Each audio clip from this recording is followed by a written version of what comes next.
하나님의 말씀은 골로새서 1장 21절에서 25절 말씀입니다. 전에 악한 행실로 멀리 떠나 마음으로 원수가 되었던 너희를 이제는 그의 육체의 죽음으로 말미암아 화목하게 하사 너희를 거룩하고 흠없고 책망할 것이 없는 자로 그 앞에 세우고자 하셨으니 만일 너희가 믿음에 거하고 터 위에 굳게 서서 너희 들은 바 복음의 소망에서 흔들리지 아니하면 그리하리라. 이 복음은 천하 만민에게 전파된 바요 나 바울은 이 복음의 일꾼이 되었노라. 나는 이제 너희를 위하여 받은 괴로움을 기뻐하고 그리스도의 남은 고난을 그의 몸된 교회를 위하여 내 육체에 채우노라. 내가 교회의 일꾼 된 것은 하나님이 너희를 위하여 내게 주신 직분을 따라 하나님의 말씀을 이루려 함이니라. 아멘. 사도 바울은 골로새 교회에게 보내는 편지의 내용 중에 일부를 오늘 우리가 읽은 본문의 내용입니다. 골로새 교회는 당시 어지러운 그러한 상황 가운데 있었습니다. 이단의 그러한 교사들이 이 골로새 교회에 침투해가지고 다시 유대교로 돌아가자. 또한 예수 그리스도의 성육신을 부인하는 그러한 이단들이 교회에 침투해 있었던 그러한 상황입니다. 이렇게 교회가 어지러운 상황 가운데 사도 바울은 그 하나하나를 어떻게 해결해야 되는가를 그러한 답을 주지 않고요. 복음은 무엇인가라는 것을 지금 이 편지를 통해서 가르쳐주고 있습니다. 접근하는 문제를 해결하는 접근하는 방식이 다르다는 것이죠. 하나하나에 대해서 거기에 해결할 방법을 찾는 것이 아니라 먼저 복음은 무엇인가 라는 것, 이 주제로 지금 골로새 교인들에게 편지를 보내고 있는 것입니다. 이렇게 기록되어 있습니다. 원수가 되었던 너희를 이제는 그의 육체의 죽음으로 말미암아 화목하게 하셨느니라. 그러므로 사랑하는 교회 여러분, 복음은 고백입니다. 복음이란 하나님과 나는 원수된 관계였음을 아는 것입니다. 이것이 복음입니다. 도저히 용서받을 수 없는 존재였지만 예수 그리스도의 십자가의 은혜를 통해 이제는 하나님과 내가 화목하게 되었음을 아는 것, 이것이 복음인 것입니다. 원수되었던 너희를 이제는 그의 육체의 죽음으로 말미암아 화목하게 되었느니라. 아멘입니다. 2022년도를 보내고 2023년도를 맞는 우리는 이 한 해, 이 영적인 팩트를 인정하고 고백하고 매 순간 하나님을 의지하는 삶을 살아야 될 것입니다. 어떻게 인정하고 고백하느냐고요?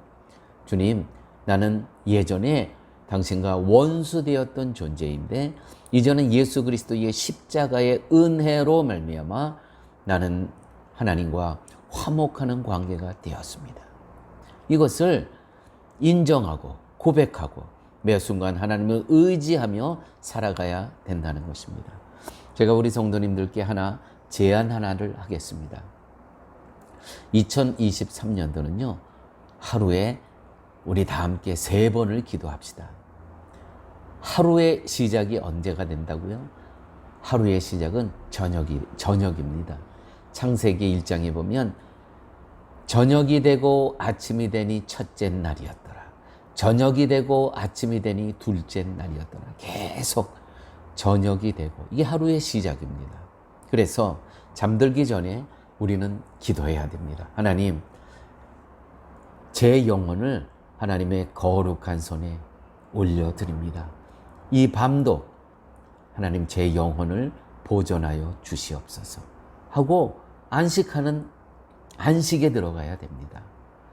두 번째는요, 아침에 일어나서 기도하는 것입니다. 주님, 제 발과 제 손을 당신께서 오늘 온종일 인도하여 주시옵소서. 그래서 제 손에 움직이는 모든 것들이 주님께서 하시고자 하는 일들을 이루는 손길 될 수 있게 하여 주시고 제 발은 소외된 자, 가난한 자, 배고픈 영혼들에게 향할 수 있는 그런 발걸음 되게 하여 주시옵소서.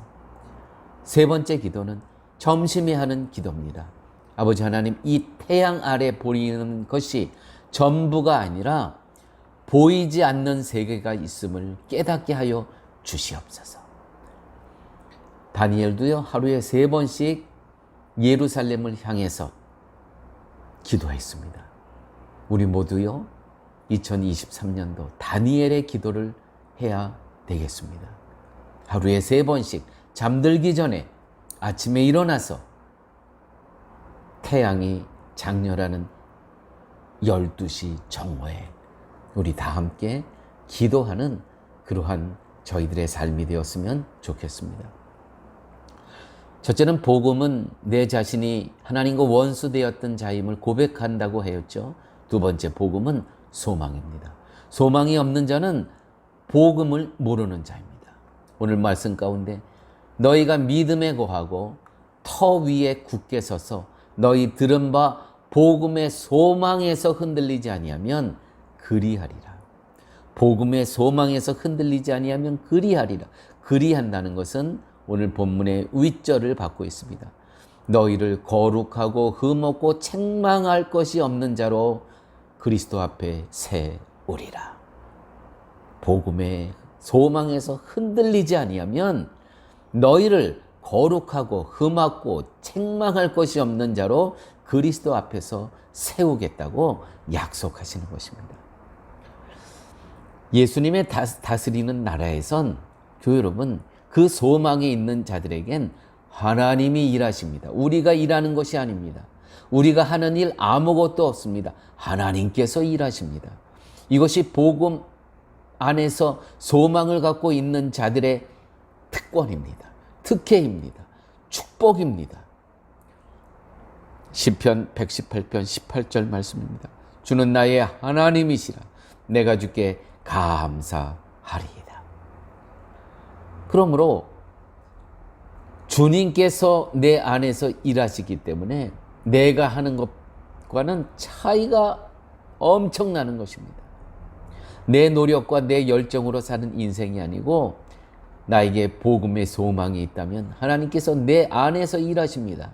그러므로 사람들이 나를 보면, 당신을 보면 하나님의 일하고 계심이 보여집니다. 당신을 보면 하나님이 당신 속에서 일하고 계심이 보여집니다. 여러분, 가장 가까이 있는 아내로부터 이 인정을 받아야 됩니다.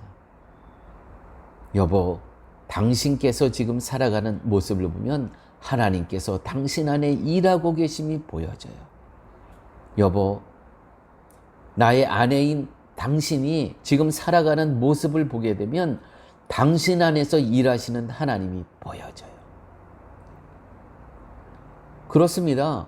우리가 복음 안에서 소망을 갖고 살아갈 때 하나님께서 우리 안에 일하시기 때문에 내가 일하는 것이 아니고 하나님께서 일하심이 보여진다는 것이죠. 우리를 판단자로 만들지 않고요, 은혜를 수용하여 감사하는 자로 살게 된다는 것입니다. 이 복음의 소망이 없으면요, 판단해요, 불평해요, 비판해요. 그러나 복음의 소망이 있는 자들은요, 모든 것을 수용하면서 모든 것을 감사합니다. 왜요? 내 안에 그리스도께서, 하나님께서 일하시기 때문에 나를 통해서 살아계신 하나님이 이웃에게 보여진다는 것이죠. 그래서 감사가 있는 삶을 살아갈 수 있다는 것입니다. 다시 한번, 두 번째, 복음은 소망 가운데 살아가는 것입니다. 그렇게 소망 가운데 살아갈 때 하나님께서 내 안에서 일하시기 때문에 거룩하고 흠없고 책망할 것이 없는 자로 하나님께서 세우신다는 것이죠. 또한 복음은 기쁨입니다. 행동하게 합니다. 기쁨이 있으면 당연히 춤추게 되고요, 행동하게 됩니다. 오늘 본문에 보니까 23절 이 복음의 일꾼이 되었노라. 일꾼은 일하는 사람입니다. 움직이는 사람입니다.